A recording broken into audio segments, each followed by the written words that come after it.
Hello every, welcome back to Mind Chakra YouTube channel. ಸ್ನೇಹಿತರೆ, ಇವತ್ತಿನ ಈ ಭಾರತೀಯ ರಾಜ್ಯಶಾಸ್ತ್ರ ಸರಣಿಯ ಮೂರನೇ ಸಂಚಿಕೆ ತಮಗೆಲ್ಲ ಸ್ವಾಗತವನ್ನು ಕೋರ್ತಾ, ಇವತ್ತಿನ ಈ ವಿಡಿಯೋದಲ್ಲಿ ನಾವು ಮೂಲಭೂತ ಹಕ್ಕುಗಳ ಬಗ್ಗೆ ತಿಳಿದುಕೊಟ್ಟೋಣ. ಫಂಡಮೆಂಟಲ್ ರೈಟ್ಸ್ ಬಗ್ಗೆ ಈ ವಿಡಿಯೋದಲ್ಲಿ ನಾವು ತಿಳಿದುಕೊಳ್ಳೋಣ. ಸ್ನೇಹಿತರೆ, ಕಳೆದ ಸಂಚಿಕೆಯಲ್ಲಿ ನಾವು ಪ್ರಿಯಾಂಬಲ್ ಮತ್ತು ನಮ್ಮ ಕಾನ್ಸ್ಟಿಟ್ಯೂಷನ್ಸ್ದು ಫೀಚರ್ಸ್ ಬಗ್ಗೆ ತಿಳ್ಕೊಂಡಿದ್ವಿ. If you haven't seen that video, ಆ ವಿಡಿಯೋನ ನೋಡಿ ನೆಕ್ಸ್ಟ್ ಈ ವಿಡಿಯೋಗೆ ಬನ್ನಿ.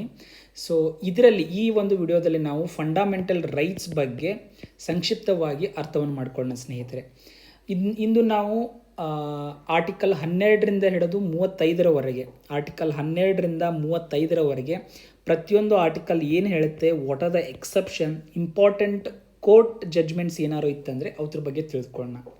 Remember friends, these fundamental rights ಅವು ಎನ್ಶ್ರೈನ್ಡ್ ಇನ್ ಎದರಲ್ಲಿ ಆಗಿದೆ ಅಂದರೆ ಪಾರ್ಟ್ 3 ಆಫ್ ದಿ ಕಾನ್ಸ್ಟಿಟ್ಯೂಷನ್. ಸ್ನೇಹಿತರೆ, ಆಮೇಲೆ ನಾವು ಫಂಡಮೆಂಟಲ್ ರೈಟ್ಸ್ನ USA ಕಾನ್ಸ್ಟಿಟ್ಯೂಷನಿಂದ ಇನ್ಸ್ಪೈರ್ ಆಗಿ ಪಡೆದುಕೊಂಡಿರೋದು. USA ಕಾನ್ಸ್ಟಿಟ್ಯೂಷನಿಂದ, USAದ ಬಿಲ್ ಆಫ್ ರೈಟ್ಸಿಂದ ಇನ್ಸ್ಪೈರ್ ಆಗಿಬಿಟ್ಟು ನಮ್ಮ ಫಂಡಮೆಂಟಲ್ ರೈಟ್ಸು ನಮ್ಮ ಕಾನ್ಸ್ಟಿಟ್ಯೂಷನಲ್ಲಿ ಬಂದಿರೋದು. ಸ್ನೇಹಿತರೆ, and it is rightly shed that ಏನಂದರೆ, ಈ ಪಾರ್ಟ್ 3 ಅಂತ ನಾನು ಏನು ಹೇಳಿದ್ನಲ್ಲ, ಪಾರ್ಟ್ 3ಅಲ್ಲಿ ನಮ್ಮ ಫಂಡಮೆಂಟಲ್ ರೈಟ್ಸ್ ಇದೆಯಲ್ಲ, ಈ ಪಾರ್ಟ್ 3ಅನ್ನು ಮ್ಯಾಗ್ನಾ ಕಾರ್ಟಾ ಆಫ್ ಇಂಡಿಯಾ ಅಂತ ಕರಿತೇವೆ. ಯಾಕೆ ಇದನ್ನು ಮ್ಯಾಗ್ನಾ ಕಾರ್ಟಾ ಆಫ್ ಇಂಡಿಯಾ ಅಂತ ಕರಿತೇವೆ? ಅಷ್ಟು ಇಂಪಾರ್ಟೆನ್ಸ್ನ ಈ ಪಾರ್ಟ್ 3 ಒಳಗೊಂಡಿದೆ. ಈ ಫಂಡಮೆಂಟಲ್ ರೈಟ್ಸು ಅಷ್ಟು ಇಂಪಾರ್ಟೆಂಟ್ ಇದೆ. ಆ ಒಂದು ಕಾರಣದಿಂದ ಮ್ಯಾಗ್ನಾ ಕಾರ್ಟಾ ಆಫ್ ಇಂಡಿಯಾ ಯಾವ್ದು ಕರೀತಾರದಂದರೆ ಪಾರ್ಟ್ 3 ಆಫ್ ದ ಕಾನ್ಸ್ಟಿಟ್ಯೂಷನ್ಗೆ ಮ್ಯಾಗ್ನಾ ಕಾರ್ಟಾ ಆಫ್ ಇಂಡಿಯಾ ಅಂತ ಕರೀತಾರೆ. ಸ್ನೇಹಿತರೆ, ಸೊ ಈ ಒಂದು ವಿಡಿಯೋದಲ್ಲಿ ನಾವು ಫಂಡಮೆಂಟಲ್ ರೈಟ್ಸ್ ಬಗ್ಗೆ ತಿಳಿದುಕೊಳ್ಳೋಣ. ಸೊ ಯಾರೆಲ್ಲ ಕಾಂಪಿಟೇಟಿವ್ ಎಕ್ಸಾಮ್ ಪ್ರಿಪೇರ್ ಮಾಡ್ತಿರ್ತಾರೆ, please do subscribe to our channel and do share the video link with your friends who are preparing. ಸರಿನಾ? ಸೊ ಇವಾಗ ಪ್ರಾರಂಭಿಸೋಣ. ಸ್ನೇಹಿತರೆ, ಮೊದಲನೇದಾಗಿ ನಾವು ಈ ಒಂದು ಸಂಚಿಕೆಯಲ್ಲಿ ಒಂದು ರೋಡ್ ಮ್ಯಾಪ್ನ ತಿಳ್ಕೊಳ್ಳೋಣ. ಈ ಯಾವ ರೀತಿ ಅರ್ಥ ಮಾಡ್ಕೊಳ್ಳೋದು, ಯಾವ ರೀತಿ ಓದೋದು ಅಂತ ನಾವು ತಿಳ್ಕೊಳ್ಳೋಣ. ಸ್ನೇಹಿತರೆ, ಮೊದಲನೇದಾಗಿ ಮೂಲಭೂತ ಹಕ್ಕುಗಳಲ್ಲಿ ಒಟ್ಟು 6 ವಿಧಗಳಿವೆ. There are totally 6 fundamental rights ಇದಾವೆ. ಸ್ನೇಹಿತರೆ, ಸರಿನಾ? ಮೊದಲನೇ ಆರ್ಟಿಕಲ್ ಏನಿದೆ, 12 ಮತ್ತು 13 ಏನು ಬರ್ತಾವೋ ಅದು ಇನಿಷಿಯಲ್ ಇಂಟ್ರೊಡಕ್ಷನ್ ಬಗ್ಗೆ ಕೊಡ್ತಾ, ಅದೇನು 12 ಏನು ಹೇಳುತ್ತೆ, 13 ಏನು ಹೇಳುತ್ತೆ ಅನ್ನೋದು ನಾವು ಹೋಗ್ತಾ ತಿಳಿದುಕೊಳ್ಳೋಣ. ಸ್ನೇಹಿತರೆ, ಸಮಾನತೆ ಹಕ್ಕು ಬಂದುಬಿಟ್ಟು ಆರ್ಟಿಕಲ್ 14ರಿಂದ 18 ಸಮಾನತೆ ಹಕ್ಕು ಬಗ್ಗೆ ಹೇಳುತ್ತದೆ. ಸ್ವಾತಂತ್ರ್ಯದ ಹಕ್ಕನ್ನು ಯಾವುದು ಹೇಳುತ್ತೆ ಅಂದರೆ ಆರ್ಟಿಕಲ್ 19 to 22 ಸ್ವಾತಂತ್ರ್ಯದ ಹಕ್ಕುಗಳ ಬಗ್ಗೆ ತಿಳಿಸ್ಕೊಡುತ್ತೆ. ಸ್ನೇಹಿತರೆ, ಶೋಷಣೆ ವಿರುದ್ಧದ ಹಕ್ಕನ್ನು ಯಾವುದು ಹೇಳುತ್ತಪ್ಪ ಅಂದರೆ ಆರ್ಟಿಕಲ್ 23 and 24 ಶೋಷಣೆ ವಿರುದ್ಧದ ಹಕ್ಕು. ಧಾರ್ಮಿಕ ಸ್ವಾತಂತ್ರ್ಯದ ಹಕ್ಕು ಆರ್ಟಿಕಲ್ 25 to 28 ಧಾರ್ಮಿಕ ಸ್ವಾತಂತ್ರ್ಯದ ಹಕ್ಕುಗಳ ಬಗ್ಗೆ ತಿಳಿಸಿಕೊಡುತ್ತೆ. ಕಲ್ಚರಲ್ ಆ್ಯಂಡ್ ಎಜುಕೇಷನಲ್ ರೈಟ್ಸ್ ಯಾವುದು ಹೇಳುತ್ತೆ ಅಂದರೆ 29 and 30 cultural and educational right to constitutional remedies ಪರಿಹಾರದ ಹಕ್ಕುಗಳನ್ನು ಯಾವ್ದು ತಿಳಿಸುತ್ತೆ ಅಂದರೆ ಆರ್ಟಿಕಲ್ 32 ತಿಳಿಸ್ಕೊಡುತ್ತೆ. ಸ್ನೇಹಿತರೆ, ಸೊ ಈ ಒಂದು ವಿಡಿಯೋದಲ್ಲಿ ಈ ಮೂಲಭೂತ ಹಕ್ಕುಗಳ ಬಗ್ಗೆ ನಾವು ತಿಳಿದುಕೊಳ್ಳೋಣ. ಸರಿನಾ? ಮೊದಲನೇದಾಗಿ ಪರಿಚಯ. ಆರ್ಟಿಕಲ್ 12 ಮತ್ತು 13 ಏನನ್ನು ಹೇಳಿಕೊಡುತ್ತೆ? ಇವು ಮೂಲಭೂತ ಹಕ್ಕುಗಳಿಗೆ ಒಂದು ಫೌಂಡೇಶನ್ ಅಂತ ನಾವೇನು ಹೇಳ್ತೀವಿ, ಮೂಲಭೂತ ಹಕ್ಕುಗಳ ಅಡಿಪಾಯ ಅಂತ ನಾವು ಹೇಳ್ಬೋದು. ಸೊ ಈ 12 ಮತ್ತು 13 ನಮಗೆ ಒಂದಿಷ್ಟು ಇದನ್ನು ತಿಳಿಸಿಕೊಡುತ್ತೆ. ಅದು ಏನಂತ ಹೇಳುತ್ತೆ ಅಂತ ನಾವು ತಿಳಿದುಕೊಳ್ಳೋಣ. ಮೊದಲನೇದಾಗಿ, ರಾಜ್ಯ ಎಂದರೆ ಯಾರು? What is the definition of state ಏನು ಅಂತ ನಾವು ತಿಳ್ಕೊಬೇಕಾಗತ್ತೆ. ರಾಜ್ಯ ಅಂದರೆ ಏನು? ಮೂಲಭೂತ ಹಕ್ಕುಗಳು ರಾಜ್ಯದ ವಿರುದ್ಧ ರಕ್ಷಣೆ ನೀಡುತ್ತೆ. ಇದೇನು ನಮಗೆ ಫಂಡಮೆಂಟಲ್ ರೈಟ್ಸ್ ಏನಿದೆ, ಸ್ಟೇಟ್ ಇದ್ದದ್ದು ನಮ್ಮ ಮೇಲೆ ಯಾವುದಾದ್ರು ಕಾನೂನನ್ನು ತಂದು ನಮ್ಮ ರೈಟ್ಸ್ಗೆ ಧಕ್ಕೆ ಆದರೆ ಅದಕ್ಕೆ ರಕ್ಷಣೆಯನ್ನು ಕೊಡುತ್ತೆ. ಸರಿನಾ? ಈ ಫಂಡಮೆಂಟಲ್ ರೈಟ್ಸ್ ನಮ್ಗೆ ಯಾವುದೇ ರೀತಿಯಾದ ಧಕ್ಕೆ ಆದಂಗೆ ಸ್ಟೇಟ್ಸ್ನ ಟೈರನಿಂದ ತಡಿಲಿಕ್ಕೆ ನಮಗೆ ಫಂಡಮೆಂಟಲ್ ರೈಟ್ಸು ವರ್ಕ್ ಮಾಡುತ್ತೆ. ಸೊ ಹಾಗಾದರೆ ಸ್ಟೇಟ್ ಅಂದರೆ ಏನು? What is the definition of States? ಆದ್ದರಿಂದ ಸ್ಟೇಟ್ ಏನೆಲ್ಲ ಇರುತ್ತಪ್ಪ ಅಂದರೆ, ರಾಜ್ಯ ಎಂದರೆ ಏನೆಂಬುದು ಇರುತ್ತೆ ಅಂದರೆ ಕೇಂದ್ರ ಸರ್ಕಾರ ಮತ್ತು ಸಂಸತ್ತು, ಸೆಂಟ್ರಲ್ ಗೌರ್ಮೆಂಟ್ ಮತ್ತು ಪಾರ್ಲಿಮೆಂಟ್ ಅಂದರೆ ಒಕ್ಕೂಟ ಕಾರ್ಯಾಂಗ, ಶಾಸಕಾಂಗ ಸಂಪೂರ್ಣವಾಗಿ ಇದರಲ್ಲಿ ಒಳಗೊಂಡಿದೆ ಸ್ನೇಹಿತರೆ. ರಾಜ್ಯ ಸರ್ಕಾರ ಮತ್ತು ಅದರ ಶಾಸಕಾಂಗ, ರಾಜ್ಯ ಸರ್ಕಾರ ಮತ್ತು ಶಾಸಕಾಂಗ ಎಲ್ಲ ರಾಜ್ಯಗಳ ಕಾರ್ಯಾಂಗ ಮತ್ತು ಶಾಸಕಾಂಗ ಕೂಡ ಒಳಪಡುತ್ತೆ. ಸ್ಥಳೀಯ ಸಂಸ್ಥೆಗಳಂದರೆ ಯಾವುದು? ಇವಾಗ ಪುರಸಭೆ ಆಗಿರ್ಬೋದು, ಪಂಚಾಯಿತಿಗಳಾಗಿರ್ಬೋದು, ತಾಲೂಕು ಪಂಚಾಯಿತಿಗಳಾಗು, ಇವೆಲ್ಲ ಸ್ಥಳೀಯ ಸಂಸ್ಥೆಗಳು, ಅವು ಕೂಡ ಸ್ಟೇಟ್ ಡೆಫಿನೇಷನಲ್ಲಿ ಬರುತ್ತೆ. ಅದು ಇತರೆ ಪ್ರಾಧಿಕಾರಿಗಳು ಅದರ್ ಅಥಾರಿಟೀಸ್ ಅಂತ ನಾವು ಹೇಳ್ತೀವಿ. ಸರ್ಕಾರದ ಹಣಕಾಸು ಮತ್ತು ನಿಯಂತ್ರಣ ಹೊಂದಿರುವ ಸಂಸ್ಥೆಗಳು, ಫಾರ್ ಎಕ್ಸಾಂಪಲ್ LIC ಆಗಿರ್ಬೋದು, ONGC ಆಗಿರ್ಬೋದು, ಮುಂತಾದ ಸರ್ಕಾರಿ ಸ್ವಾಮ್ಯದ ಸಂಸ್ಥೆಗಳು, ಆಯಿತಾ, ಇವು ಕೂಡ ಸ್ಟೇಟ್ ಡೆಫಿನೇಷನಲ್ಲಿ ಬರುತ್ತೆ. ಸೊ ಸ್ಟೇಟ್ ಡೆಫಿನಿಷನ್ ಏನಿದೆ, ಸ್ಟೇಟ್ ಡೆಫಿನಿಷನ್ ಆರ್ಟಿಕಲ್ 12 ಏನಿದೆ ಇಸ್ ವೆರಿ ಇಲ್ಯಾಬೊರೇಟ್ ಆಗಿದೆ ಸ್ನೇಹಿತರೆ. Supreme court private body or an agency working as an instrument of state, private body ಏನಿರುತ್ತೆ as an instrument of government ಅದು ವರ್ಕ್ ಮಾಡ್ತಿತ್ತಂದರೆ ಅದು ಕೂಡ ಸ್ಟೇಟ್ ಡೆಫಿನೇಷನಲ್ಲಿ ಬರುತ್ತಂತ ಹೇಳಿದೆ ಸ್ನೇಹಿತರೆ. ಸೊ ಫಸ್ಟ್ ನಮಗೆ ಸ್ಟೇಟ್ ಡೆಫಿನೇಷನ್ ಅಂದರೆ ಏನು ಅಂತ ಗೊತ್ತಾಯಿತು. ಅದ್ರ ಬಗ್ಗೆ ತಿಳಿಸ್ಕೊಡ್ತಕ್ಕಂಥ ಆರ್ಟಿಕಲ್ ಯಾವುದಪ್ಪ ಅಂತ ಕೇಳಿದ್ರೆ ಆರ್ಟಿಕಲ್ 12 ಅದ್ರ ಬಗ್ಗೆ ತಿಳಿಸ್ಕೊಡುತ್ತೆ ಸ್ನೇಹಿತರೆ. ಮುಂದೆ ನೋಡೋಣ, ಆರ್ಟಿಕಲ್ 13 ಬಗ್ಗೆ ನಾವು ತಿಳಿದುಕೊಳ್ಳೋಣ ಸ್ನೇಹಿತರೆ. ಆರ್ಟಿಕಲ್ 13 ಮೂಲಭೂತ ಹಕ್ಕುಗಳಿಗೆ ವಿರುದ್ಧವಾದಂಥ ಕಾನೂನುಗಳು. Loss inconsistent with fundamental rights. ಈ ಒಂದು ಪರಿಚ್ಛೇದ ಆರ್ಟಿಕಲ್ 13 ಏನಿದೆ, ಮೂಲಭೂತ ಹಕ್ಕುಗಳಿಗೆ ನಿಜವಾದಂಥ ಒಂದು ಶಕ್ತಿಯನ್ನು ನೀಡುತ್ತೆ ಅಥವಾ ಹಲ್ಲನ್ನು ನೀಡುತ್ತೆ ಅಂತ ನಾವು ಹೇಳ್ಬೋದು. ಒಂದು ಶಕ್ತಿಯನ್ನು ನೀಡುತ್ತೆ, ಕೇವಲ ಘೋಷಣೆ ಅಲ್ಲ. ಈ ಫಂಡಮೆಂಟಲ್ ರೈಟ್ಸು ನಮ್ಮ ಕಾನ್ಸ್ಟಿಟ್ಯೂಷನಲ್ಲಿ ಇದೆ ಅಂದರೆ ಅದು ಜಸ್ಟ್ ಒಂದು ಘೋಷಣೆ ಅಲ್ಲ, ಜಾರಿಗೊಳಿಸಬಹುದಾದ ಹಕ್ಕುಗಳಾಗಿರುತ್ತೆ ಅಂತ ಹೇಳ್ಬೋದು. ಏನಪ್ಪ ಅಂತಂದರೆ, all laws that are inconsistent with or in derogation of any of the fundamental rights shall be void. ಏನಂತಂದರೆ, ಮೂಲಭೂತ ಹಕ್ಕುಗಳಿಗೆ ವಿರುದ್ಧ ಆದಂಥ ಯಾವುದೇ ಕಾನೂನು ಅಷ್ಟರ ಮಟ್ಟಿಗೆ ಅದು ಅಸಿಂಧವಾಗಿರುತ್ತೆ. Avoid to that extent. ಇವಾಗ ಯಾವುದೋ ಒಂದು ಕಾನೂನು ಬಂತು, ಅದರಲ್ಲಿ ಒಂದು ಫಂಡಮೆಂಟಲ್ ರೈಟ್ಸ್ ವೈಲೇಟ್ ಆಗಿದೆ ಯಾವುದೋ ಒಂದು ಪ್ರೊವಿಷನಿಂದ, ಸರಿ, ಆ ಪ್ರೊವಿಷನ್ನ ಅಸಿಂಧುಗೊಳಿಸುತ್ತೆ. ಯಾರು? Supreme court ಅಸಿಂಧುಗೊಳಿಸುತ್ತೆ. ಸೊ ಈ ಒಂದು ಆರ್ಟಿಕಲ್ 13 ಏನು ಹೇಳುತ್ತೆ ಅಂದರೆ, it expressly provides the doctrine of judicial review ಬಗ್ಗೆ ಹೇಳುತ್ತೆ. ಯಾವುದೇ ಒಂದು ಕಾನೂನು ಫಂಡಮೆಂಟಲ್ನ ರೈಟ್ಸ್ನ ವೈಲೇಟ್ ಮಾಡಿದ್ರೆ ಅದನ್ನು ರಿವ್ಯೂ ಮಾಡಿ ಅದನ್ನು ವೈಡ್ ಮಾಡುತ್ತೆ ಅಥವಾ ಅಸಿಂಧುಗೊಳಿಸುತ್ತೆ. ಸರಿನಾ? ಇದು ನಿಮಗೆ ಅರ್ಥ ಆಯಿತು ಅಂತ ನಾನು ಭಾವಿಸ್ತೀನಿ ಸ್ನೇಹಿತರೆ. ಇಲ್ಲಿ 2 ಪ್ರಮುಖ ಕಾನೂನು ಸಿದ್ಧಾಂತಗಳಿವೆ. ಒಂದು ಟಾಪಿಕ್ ಇದೆ, ಏನು ತಿಳ್ಕೊಬೇಕಂದ್ರೆ, ಒಂದು ಗ್ರಹಣ ಸಿದ್ಧಾಂತ, ಡಾಕ್ಟ್ರೈನ್ ಆಫ್ ಎಕ್ಲಿಪ್ಸ್. ಏನಪ್ಪ ಅಂತಂದರೆ, ಸಂವಿಧಾನ ಪೂರ್ವ ಕಾನೂನು ಸಂಪೂರ್ಣ ರದ್ದಾಗದೆ ಕೇವಲ ಗ್ರಹಣಕ್ಕೊಳಗಾಗಿದೆ, ಆಯಿತಾ, ಭವಿಷ್ಯದ ತಿದ್ದುಪಡಿ ಅದನ್ನು ಮತ್ತೆ ಜೀವಂತಗೊಳಿಸಿ. ಎಕ್ಸಾಂಪಲ್ ಏನಪ್ಪ ಅಂತಂದರೆ, ನಮ್ಮ ಕಾನ್ಸ್ಟಿಟ್ಯೂಷನ್ಗಿಂತ ಮುಂಚೆ ಯಾವುದೋ ಒಂದು ಕಾನೂನಿದೆ, ಅದು ಯಾವುದೇ ಒಂದು ಫಂಡಮೆಂಟಲ್ ರೈಟ್ಸ್ನ ವೈಲೇಟ್ ಮಾಡ್ತಾ ಇದೆ. ಸೊ ಇವಾಗ ಅದನ್ನ ಏನು ಮಾಡ್ತೀವಿ, ಅದನ್ನು ಟೋಟಲ್ ಬ್ಯಾನ್ ಮಾಡದೆ ಆ ಕಾನೂನು ಹಾಗೆ ಇರುತ್ತೆ, ಬಟ್ ಅದನ್ನು ಎನ್ಫೋರ್ಸ್ ಮಾಡಲ್ಲ. ಸೊ ಅದು ಗ್ರಹಣ ಸ್ಥಿತಿಗೆ ಹೋಯಿತು ಅಂದರೆ ಎಕ್ಲಿಪ್ಸ್ ಆಯಿತು. ಅದನ್ನು ನಾವು ಮುಂದೆ ತಿದ್ದುಪಡಿ ಮಾಡಿ ನಮ್ಮ ಕಾನ್ಸ್ಟಿಟ್ಯೂಷನಲ್ ಫಂಡಮೆಂಟಲ್ ರೈಟ್ಸ್ ವೈಲೇಟ್ ಆಗದಂಗೆ ಪ್ರೊವಿಷನ್ನ ತಂದು ಅದನ್ನು ಮತ್ತೆ ಜೀವಂತಗೊಳಿಸಬಹುದು. ಇನ್ನೊಂದು ಬರುತ್ತೆ ಪ್ರತ್ಯೇಕತೆಯ ಸಿದ್ಧಾಂತ ಅಥವಾ ಡಾಕ್ಟ್ರೈನ್ ಆಫ್ ಸೆವರೇಬಿಲಿಟಿ. ಇದೇನು ಹೇಳಪ್ಪ ಅಂದರೆ, ಒಂದು ಕಾನೂನು ಬಂದಿದೆ, ಅದರಲ್ಲಿ ಒಂದು 10ರಿಂದ 15 ಪ್ರೊವಿಷನ್ಸ್ ಇದೆ, ಅದರ ಒಂದು 2 ಪ್ರೊವಿಷನ್ಸು ಫಂಡಮೆಂಟಲ್ ರೈಟ್ಸ್ನ ವೈಲೇಟ್ ಮಾಡುತ್ತೆ. ಸೊ ಇವೆರಡು ಪ್ರೊವಿಷನ್ ಮಾತ್ರ ಅಸಿಂಧುಗೊಳಿಸುತ್ತೆ. ಎಂಟೈರ್ ಕಾನೂನನ್ನು ಅಸಿಂಧುಗೊಳಿಸದೆ ಈ 2 ಪ್ರೊವಿಷನ್ ಮಾತ್ರ ನಾವು ಅಸಿಂಧುಗೊಳಿಸ್ತೇವೆ ಸ್ನೇಹಿತರೆ. ಸೊ ಇಷ್ಟು ನಿಮಗೆ ಮಾಹಿತಿ ಅರ್ಥ ಆಯಿತು ಅಂತ ಅನ್ಕೋತೀನಿ. ಅದೇ ರೀತಿ ಈ ಮೂಲಭೂತ ಹಕ್ಕುಗಳಿಗೆ ವಿರುದ್ಧವಾದಂಥ ಕಾನೂನು ಅಂತ ನಾವು ಹೇಳಿದ್ವಿ, ಹೌದಾ? ಈ ಕಾನೂನು ಅಂದರೆ ಏನು? ಸರಿನಾ? ಕಾನೂನ ಪದ ವಿಸ್ತಾರ ವ್ಯಾಖ್ಯಾನವನ್ನು ಕೊಟ್ಟಿದ್ದಾರೆ. ಈ ಕಾನೂನಲ್ಲಿ ಏನೇನು ಬರುತ್ತೆ? ಸುಗ್ರೀವಾಜ್ಞೆ ordinance issued by the president or governors ಬರುತ್ತೆ, ಬೈಲಾಗಳಿರುತ್ತೆ, ಸ್ವಲ್ಪ ಕೆಲವು ಕಸ್ಟಮ್ಸ್ಗಳು ಕೂಡ ಇದಕ್ಕೆ ವ್ಯಾಪ್ತಿಗೊಳಪಡುತ್ತೆ. ಸೊ ಏನೇನಪ್ಪ ಅಂದರೆ, ಒಂದು permanent loss enacted by parliament ಆಗಿರ್ಬೋದು ಆ್ಯಂಡ್ ಸ್ಟೇಟ್ ಗೋರ್ಮೆಂಟ್ ಆಗಿರೋ ಇದರಲ್ಲಿ ಬರುತ್ತೆ ಸ್ನೇಹಿತರೆ. ಆಮೇಲೆ ಟೆಂಪ್ರರಿ ಲಾಸ್ನ ಹೇಳಿದಂಗೆ ಆರ್ಡಿನೆನ್ಸಸ್ ಅದರಲ್ಲಿ ಬರುತ್ತೆ. ಆಮೇಲೆ statutory instrument in terms of delegated legislation, ಏನಂದರೆ ಎಕ್ಸಿಕ್ಯೂಟಿವ್ ಅಥವಾ ಆರ್ಡರ್ ಆಗಿರ್ಬೋದು, ಬೈಲಾ ಆಗಿರ್ಬೋದು ಅಥವಾ ರೆಗ್ಯುಲೇಷನ್ ಆಗಿರ್ಬೋದು ಕೂಡ ಇದರಲ್ಲಿ ಬರುತ್ತೆ ಸ್ನೇಹಿತರೆ.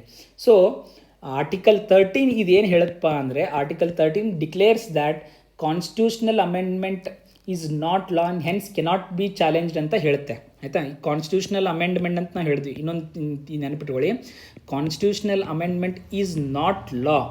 So it not law and hence cannot be challenged ಅಂತ ಹೇಳ್ಬೋದು.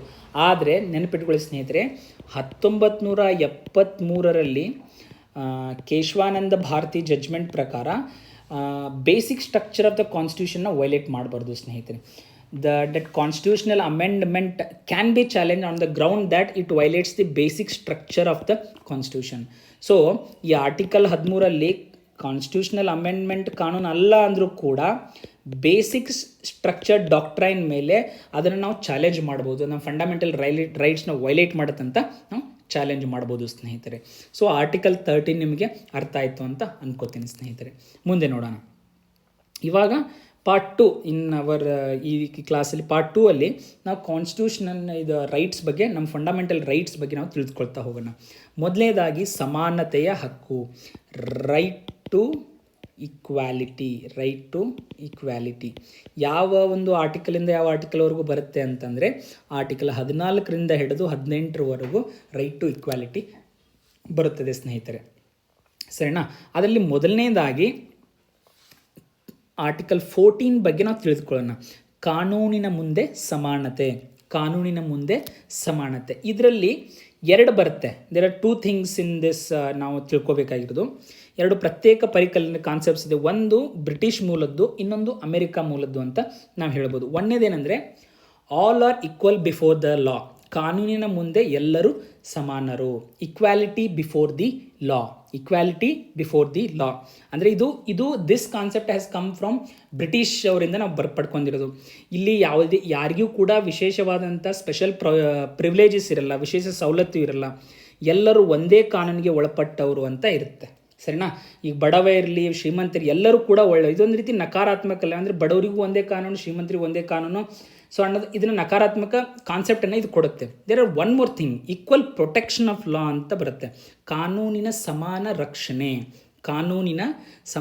ರಕ್ಷಣೆ ಅಂದರೆ ಇಟ್ಸ್ ಅಮೇರಿಕನ್ ಕಾನ್ಸೆಪ್ಟ್. ಇದು ಅಮೇರಿಕಾದ ಪರಿಕಲ್ಪನೆ. ಅಂದರೆ ಸಮಾನ ಸಂದರ್ಭದಲ್ಲಿ ಸಮಾನ ಕಾನೂನು ಅನ್ವಯ ಆಗುತ್ತೆ. ವ್ಯಕ್ತಿ ಎ ಇದ್ದಾರೆ, ವ್ಯಕ್ತಿ ಬಿ ಇದ್ದಾರೆ. ಇವನು ದುರ್ಬಲ ಸ್ಥಿತಿಯಲ್ಲಿದ್ದಾನೆ, ಇವನು ಸುಸ್ಥಿತಿಯಲ್ಲಿದ್ದಾನೆ. ನಾವು ಇಬ್ಬರಿಗೂ ಒಂದೇ ಕಾನೂನು ಅಪ್ಲೈ ಮಾಡಿದಾಗ ಇವನಿಗೇನು ಜಸ್ಟಿಸ್ ಕೊಟ್ಟಂಗಾಗುತ್ತೆ ನಾವು. ಸರಿನಾ?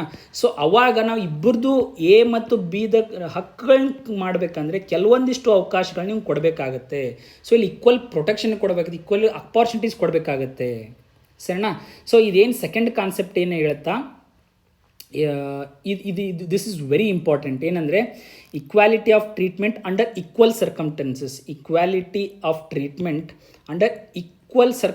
ಇದ್ದಾಗ ನಾವು ಈಕ್ವಲ್ ಆಗಿ ಟ್ರೀಟ್ ಮಾಡ್ತೇವೆ.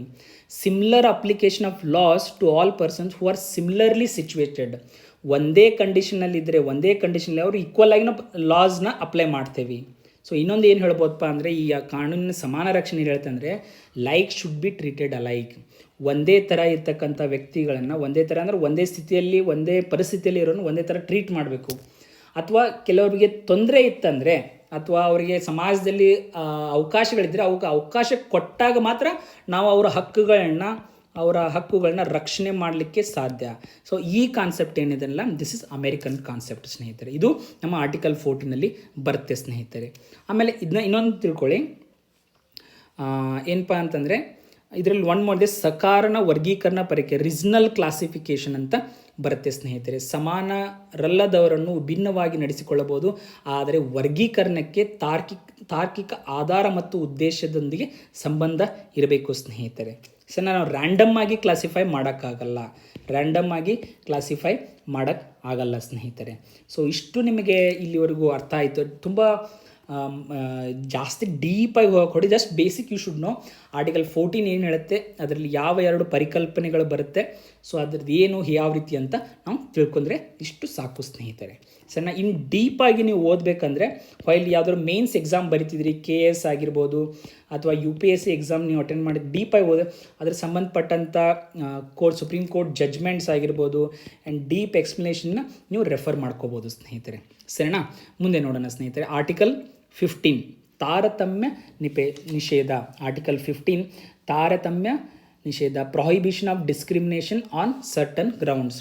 ಆರ್ಟಿಕಲ್ 15 ಏನು ಹೇಳುತ್ತೆ? ತಾರತಮ್ಯ ನಿಷೇಧ, prohibition of discrimination on certain grounds. ಇದೇನು ಹೇಳುತ್ತೆ ಅಂದರೆ that state shall not discriminate against any citizen on the grounds only of religion, race, caste, sex or place of ಬರ್ತ್.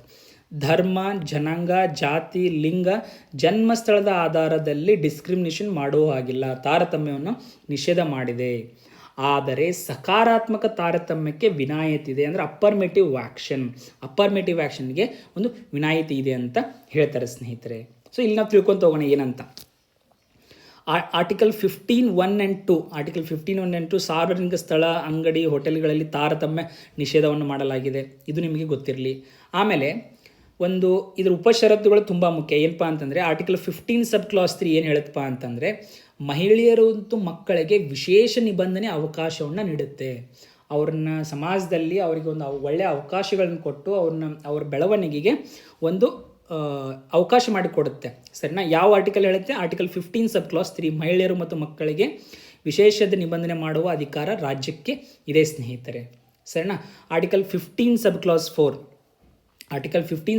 4 ಇದು 1951 ಮೊದಲ ತಿದ್ದುಪಡಿಯಲ್ಲಿ ಸೇರಿಸಲ್ಪಟ್ಟಿದ್ದು ಸಾಮಾಜಿಕ ಮತ್ತು ಶೈಕ್ಷಣಿಕವಾಗಿ ಹಿಂದುಳಿದ ವರ್ಗಗಳಿಗೆ ವಿಶೇಷ ನಿಬಂಧನೆಗೆ ಅವಕಾಶ ನೀಡುತ್ತದೆ.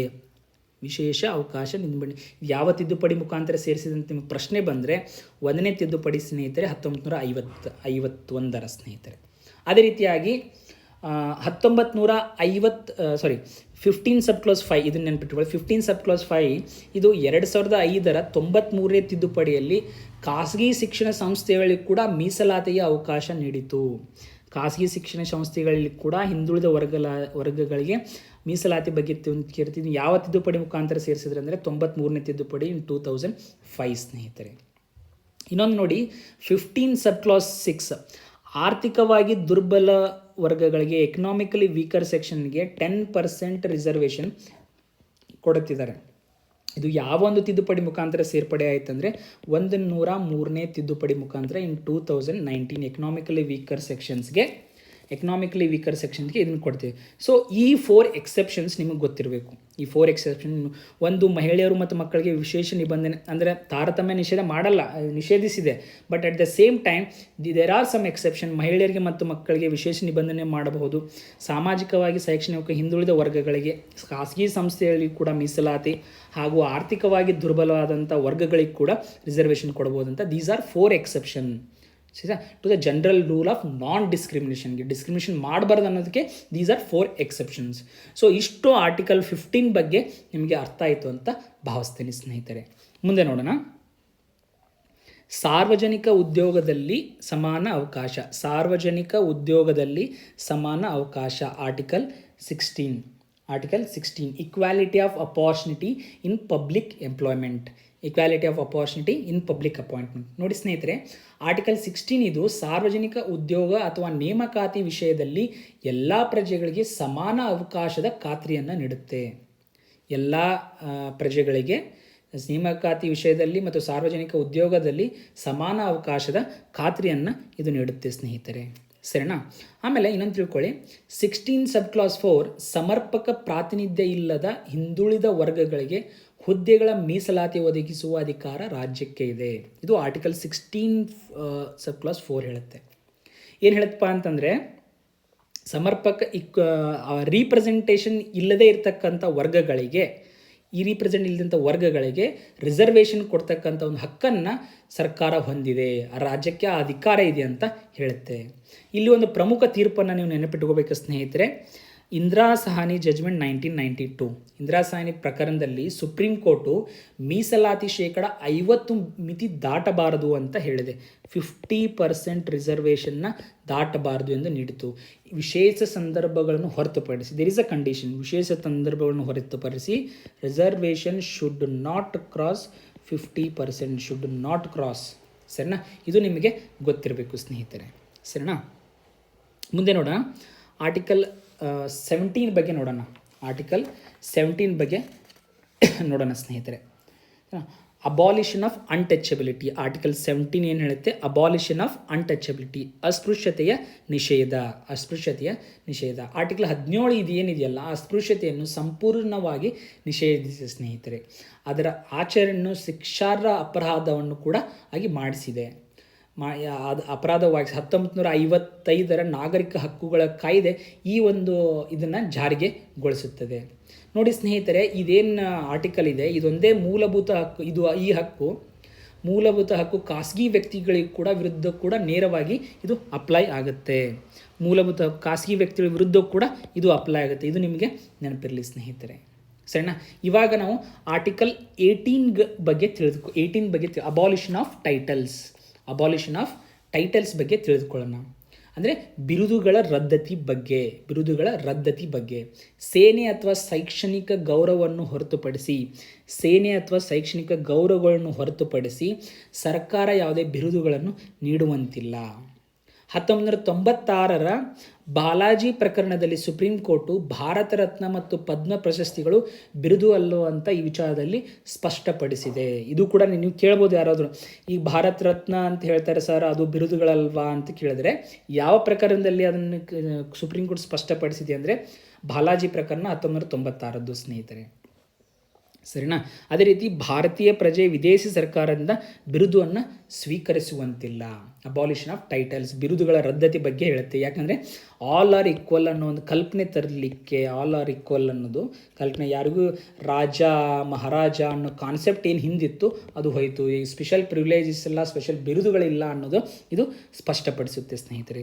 ಸೊ ಇಷ್ಟು ನಿಮಗೆ ಅರ್ಥ ಆಯಿತು ಅಂತ ನಾನು ಭಾವಿಸ್ತೀನಿ ಸ್ನೇಹಿತರೆ. ನೆಕ್ಸ್ಟ್ ನೋಡೋಣ ಸ್ನೇಹಿತರೆ, ನಾವು ಭಾಗ 3ರಲ್ಲಿ ಸ್ವಾತಂತ್ರ್ಯದ ಹಕ್ಕು ರೈಟ್ ಟು ಫ್ರೀಡಮ್. ಯಾವೆಲ್ಲ ಆರ್ಟಿಕಲ್ ಈ ರೈಟ್ ಟು ಫ್ರೀಡಮಲ್ಲಿ ಬರ್ತಾವಂದರೆ article 19 to 22 right to freedom ಬಗ್ಗೆ ಹೇಳುತ್ತೆ, ಸರಿನಾ? ಆರ್ಟಿಕಲ್ 19 ಏನು ಹೇಳುತ್ತಪ್ಪ ಅಂತ ತಿಳ್ಕೊಳ್ಳೋಣ. ಆರ್ಟಿಕಲ್ 19 ಏನು ಹೇಳುತ್ತೆ? ಪ್ರೊಟೆಕ್ಷನ್ ಆಫ್ 6 ರೈಟ್, 6 ಸ್ವಾತಂತ್ರ್ಯಗಳ ಬಗ್ಗೆ ಮಾಡುತ್ತೆ. Article 19 guarantees to all the citizens the 6 rights. ಏನಾವು 6 ರೈಟ್ಸು ಅಂತ ನಾವು ತಿಳ್ಕೊಳ್ಳೋಣ. ಬಟ್ ಇನ್ನೊಂದು ನೆನಪಿಟ್ಟುಕೊಳ್ಳಿ, ಆರ್ಟಿಕಲ್ 19 6 ಪ್ರಮುಖ ಸ್ವಾತಂತ್ರ್ಯಗಳನ್ನು ಖಾತ್ರಿಪಡಿಸುತ್ತದೆ. ಅವು ಎಲ್ಲ ಯಾವಪ್ಪ ಅಂತಂದರೆ ವಾಕ್ ಮತ್ತು ಅಭಿವ್ಯಕ್ತಿ ಸ್ವಾತಂತ್ರ್ಯ, right to freedom of speech and expression, ಸರಿನಾ? ಅದೇ ರೀತಿಯಾಗಿ ಶಾಂತಿಯುತ ಸಭೆ ಸೇರುವ ಸ್ವಾತಂತ್ರ್ಯ. ಇವೆಲ್ಲ ಇದನ್ನು ನೋಡ್ಕೊಳ್ಳಿ. ಈ ವಾಕ್ ಮತ್ತು ಅಭಿವ್ಯಕ್ತಿ ಸ್ವಾತಂತ್ರ್ಯದ ಆರ್ಟಿಕಲ್ ಯಾವುದು, ಸಬ್ ಆರ್ಟಿಕಲ್ ಯಾವುದು, ಅದನ್ನು ನೀವು ಸರಿಯಾಗಿ ನೋಡ್ಕೊಳ್ಳಿ ಇಲ್ಲಿ, ಸರಿನಾ? Next right to assemble peacefully without arms, ಆಯಿತಾ? ಶಾಂತಿಯುತವಾಗಿ ಸಭೆ ಸೇರುವ ಹಕ್ಕು, ಶಸ್ತ್ರರಹಿತ ಶಾಂತಿಯುತ ಸಭೆಗೆ ಮಾತ್ರ ಇದು ಅನ್ವಯ ಆಗುತ್ತೆ. ನೆಕ್ಸ್ಟ್ ಬಂದು ಸಂಘ ಸ್ಥಾಪಿಸುವ ಹಕ್ಕು, right to form associations, unions or cooperative societies, ಸಂಸ್ಥೆ ಒಕ್ಕೂಟವನ್ನು ಸ್ಥಾಪಿಸ್ತಕ್ಕಂಥ ಹಕ್ಕು ಸ್ನೇಹಿತರೆ. ನೆಕ್ಸ್ಟ್ ಬಂದುಬಿಟ್ಟು ದೇಶದ ಯಾವುದೇ ಭಾಗದಲ್ಲಿ ಸಂಚರಿಸುವಂಥ ಮುಕ್ತ ಸಂಚಾರದ ಹಕ್ಕು, right to move freely throughout the territory of India, ಸರಿನಾ? ನೆಕ್ಸ್ಟು ವಾಸಸ್ಥಳದ ಸ್ವಾತಂತ್ರ್ಯ, right to reside and settle in any part of the territory of India, ವಾಸಸ್ಥಳದ ಸ್ವಾತಂತ್ರ್ಯ. ನೆಕ್ಸ್ಟ್ ಬಂದುಬಿಟ್ಟು ವೃತ್ತಿ ಸ್ವಾತಂತ್ರ್ಯ, right to practise any profession or to carry on any occupation, trade or business, ಸರಿನಾ? So ಇವಷ್ಟು 6 ಸ್ವಾತಂತ್ರ್ಯವನ್ನು ನಮಗೆ ಆರ್ಟಿಕಲ್ 19 ನಮಗೆ ಪ್ರೊಟೆಕ್ಷನ್ ಕೊಡುತ್ತೆ. ಬಟ್ ಇಲ್ಲಿ ಒಂದು ನಾವು ತಿಳ್ಕೋಬೇಕು ಸ್ನೇಹಿತರೆ, ಈ ಎಲ್ಲ ಸ್ವಾತಂತ್ರ್ಯಗಳು ಏನಿರುತ್ತೆ they is not absolute, they are not absolute, ಸರಿನಾ? ಸೊ ಆದರೆ ಪ್ರತಿ ಸ್ವಾತಂತ್ರ್ಯಕ್ಕೂ ಪ್ರತಿ ಸ್ವಾತಂತ್ರ್ಯಕ್ಕೂ ಫಾರ್ ಎಕ್ಸಾಂಪಲ್ ದೇಶದ ಭದ್ರತೆ ಆಗಿರ್ಬೋದು, ಸಾರ್ವಜನಿಕ ಸುವ್ಯವಸ್ಥೆ ಆಗಿರ್ಬೋದು ಅಂಥ ಕಾರಣಗಳಿಗಾಗಿ ರಾಜ್ಯ ಸರ್ಕಾರ ಸಕಾರಣ ನಿರ್ಬಂಧವನ್ನು ಆಮೇಲೆ ಹೇರ್ಬೋದು ಸ್ನೇಹಿತರೆ. So the state can impose reasonable ರಿಸ್ಟ್ರಿಕ್ಷನ್ನ ಈ ಸ್ವಾತಂತ್ರ್ಯಗಳ ಮೇಲೆ ಹೇರ್ಬೋದು. ಎಂಥ ಕಾರಣ ರಿಸ್ಟ್ರಿಕ್ಷನ್ ಅಂತಂದರೆ ನಮ್ಮ ದೇಶದ ಭದ್ರತೆ ವಿಷಯ ಆಗಿರ್ಬೋದು, ಸಾರ್ವಜನಿಕ ಸುವ್ಯವಸ್ಥೆ ಅಂತ ಕಾರಣಗಳಿಂದಾಗಿ ನೀಡ್ಬೋದು. ಫಾರ್ ಎಕ್ಸಾಂಪಲ್ಲು ಈಗ ವಾಸಸ್ಥಳದ ರೈಟ್ ಟು ರಿಸೈಡ್ ಎನಿವೇರ್ ಅಂತಿದ್ರೆ ಅದಕ್ಕೆ ರಿಸ್ಟ್ರಿಕ್ಷನ್ ಒಂದು ಎಕ್ಸಾಂಪಲ್ ಕೊಡಬೇಕಂದ್ರೆ, ನಾವು ಯಾವುದಾದ್ರು ಟ್ರೈಬಲ್ ಏರಿಯಾದಲ್ಲಿ ಹೋಗಿರಬೇಕಂದ್ರೆ there is a restriction, I cannot go and reside there directly.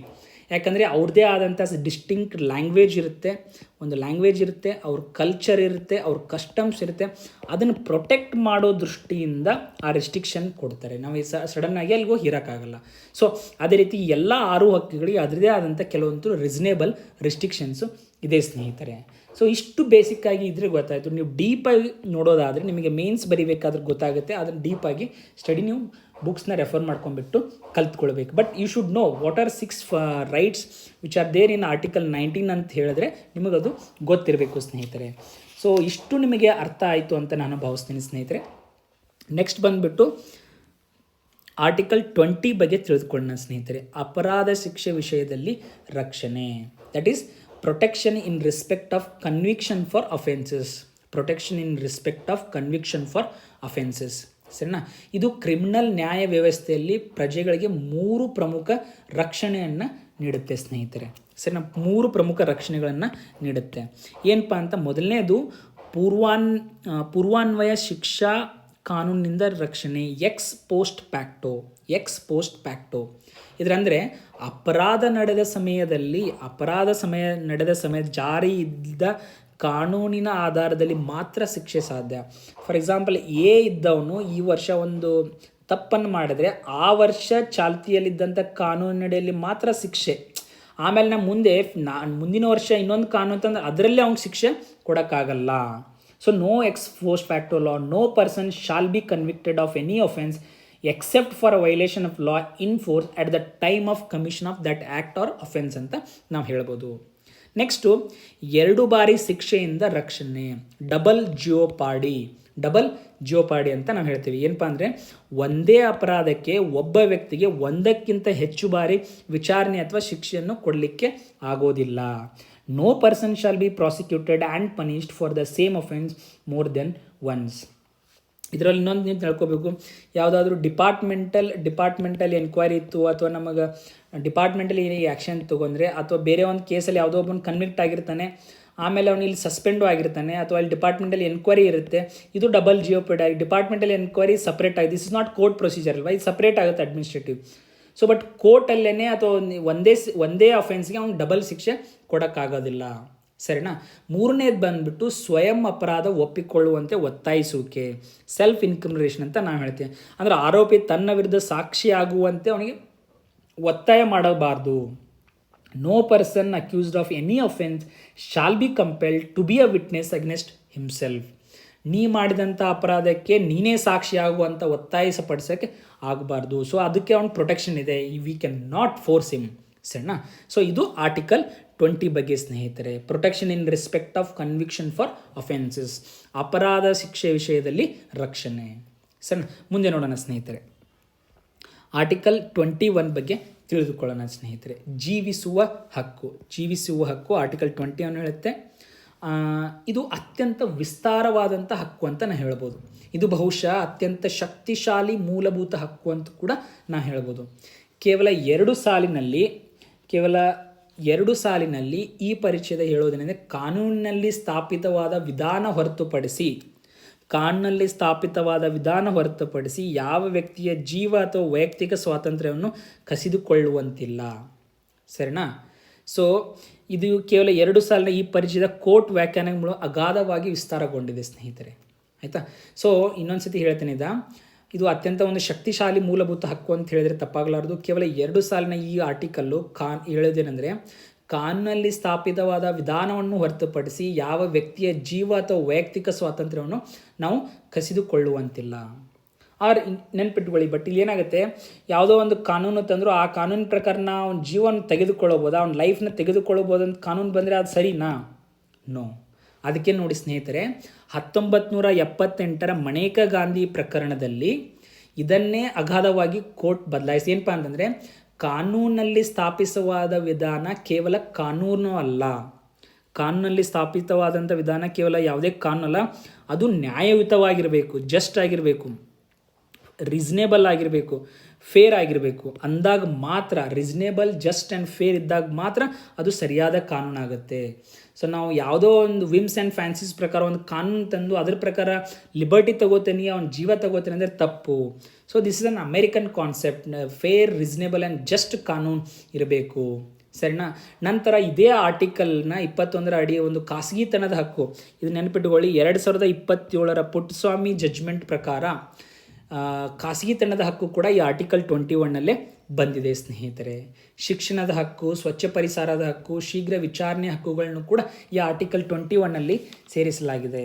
So if I have to list, ನಿಮಗೆ ಒಂದಿಷ್ಟು ಎಕ್ಸಾಂಪಲ್ ಕೊಡಬೇಕಂದ್ರೆ ರೈಟ್ ಟು ಲೈವ್ಲಿಹುಡ್ ಇದರಲ್ಲೇ ಬರುತ್ತೆ, ರೈಟ್ ಟು ಪ್ರೈವಸಿ ಹೇಳೋದನ್ನೆಲ್ಲ ಪುಟ್ಟಸ್ವಾಮಿ ಜಡ್ಜ್ಮೆಂಟ್ ಪ್ರಕಾರ ಇದರಲ್ಲೇ ಬರುತ್ತೆ, ರೈಟ್ ಟು ಶೆಲ್ಟರ್ ಬರುತ್ತೆ, ರೈಟ್ ಟು ಹೆಲ್ಪ್ ಬರುತ್ತೆ, right to free legal aid ಬರುತ್ತೆ, ರೈಟ್ ಅಗೇನ್ಸ್ಟ್ ಸಾಲಿಟರಿ ಕನ್ಫೈನ್ ಬರುತ್ತೆ, ರೈಟ್ ಟು ಸ್ಪೀಡಿ ಟ್ರಯಲ್ ಬರುತ್ತೆ, ರೈಟ್ ಟು ರೆಪ್ಯುಟೇಷನ್ ಬರುತ್ತೆ, ರೈಟ್ ಟು ಸ್ಲೀಪ್ ಬರುತ್ತೆ, ರೈಟ್ ಅಗೇನ್ಸ್ಟ್ ಬಾರ್ ಫೆಟರ್ಸ್ ಬರುತ್ತೆ, ರೈಟ್ ಟು ಅಪಾರ್ಚುನಿಟಿ ಬರುತ್ತೆ. ಹೀಗೆ ಸುಪ್ರೀಂ ಕೋರ್ಟ್ ತುಂಬ ಜಡ್ಜ್ಮೆಂಟ್ಸ್ಗಳಲ್ಲಿ ಆರ್ಟಿಕಲ್ 1 ತುಂಬ ವಿಸ್ತಾರವಾಗಿ ಗೊಳಿಸಿದೆ ಸ್ನೇಹಿತರೆ. ಸರಿನಾ.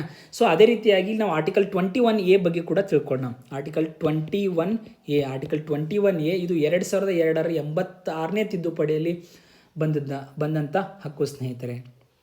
ಸರಿನಾ. So article 21A declares that the state shall provide free and compulsory education to all children of the age of 6 to 14 years in such a manner as the state may determine. ಸರಿನಾ. ಈ ಒಂದು ಪ್ರೊವಿಷನ್ನ 86ನೇ constitutional ತಿದ್ದುಪಡಿಯ ಮುಖಾಂತರ 2002ರ 86ನೇ ತಿದ್ದುಪಡಿ ಮುಖಾಂತರ ಸೇರಿಸಲಾಯಿತು ಸ್ನೇಹಿತರೆ.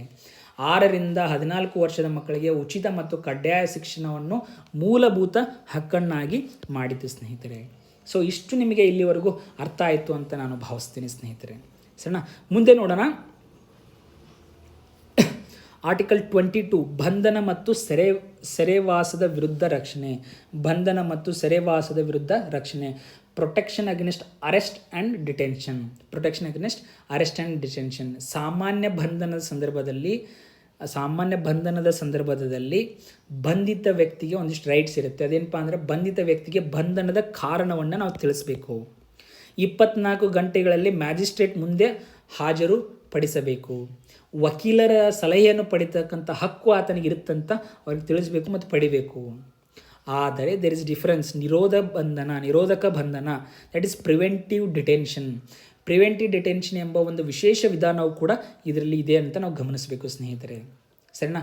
ಅಪರಾಧ ಎಸಗುವ ಮೊದಲೇ ಶಂಕಿತ ವ್ಯಕ್ತಿಯನ್ನು ಬಂಧಿಸುವ ಅಧಿಕಾರ. ಇಲ್ಲಿ ಮೇಲಿನ ಸಾಮಾನ್ಯ ರಕ್ಷಣೆಗಳು, ಇಲ್ಲಿ ಏನು ನಾವು ಎಕ್ಸೆಪ್ಷನ್ ಹೇಳಿದ್ವಲ್ಲ, ಕಾರಣ ತಿಳಿಸುವಿಕೆ, 24 ಗಂಟೆಯಲ್ಲಿ ಮ್ಯಾಜಿಸ್ಟ್ರೇಟ್ ಮುಂದೆ ಹಿಂಗೆಲ್ಲ ಇರುತ್ತಲ್ಲ, ಸೊ ಇದು ಡೈರೆಕ್ಟಾಗಿ ಅಷ್ಟು ಅಪ್ಲೈ ಆಗೋದಿಲ್ಲ ಇಲ್ಲಿ. ಸರಿನಾ. ಬಟ್ ಈ preventive detention should not cross more than 3 months. 3 ತಿಂಗಳಿಗಿಂತ ಹೆಚ್ಚು ಪ್ರಿವೆಂಟಿವ್ ಡಿಟೆನ್ಷನ್ ಮಾಡಬಾರ್ದು. ಮುಂದುವರಿಸಬೇಕಂದ್ರೆ ಸಲಹಾ ಮಂಡಳಿಯ ಅನುಮೋದನೆ ಕಂಪಲ್ಸರಿ ಆಗಿರುತ್ತೆ. ಪರಿಶೀಲನಾ ಮಂಡಳಿಯ ಅನುಮೋದನೆ ಕಂಪಲ್ಸರಿಯಾಗಿ ಬೇಕಾಗುತ್ತೆ. Preventive detention should not cross 3 months. ಅದ್ರ ಮೇಲೆ ಬೇಕಿತ್ತಂದರೆ ಸಲಹಾ ಮಂಡಳಿಯ ಒಂದು ಅನುಮೋದನೆ ಬೇಕಾಗುತ್ತೆ ಸ್ನೇಹಿತರೆ. ಸರಿನಾ. ಸೊ ಇಷ್ಟು ನಿಮಗೆ ಇಲ್ಲಿ ಅರ್ಥ ಆಯಿತು ಅಂತ ನಾನು ಭಾವಿಸ್ತೀನಿ ಸ್ನೇಹಿತರೆ. ಮುಂದೆ ನೋಡೋಣ. ಭಾಗ 4ರಲ್ಲಿ ಶೋಷಣೆಯ ವಿರುದ್ಧದ ಹಕ್ಕು. Right against exploitation. Right against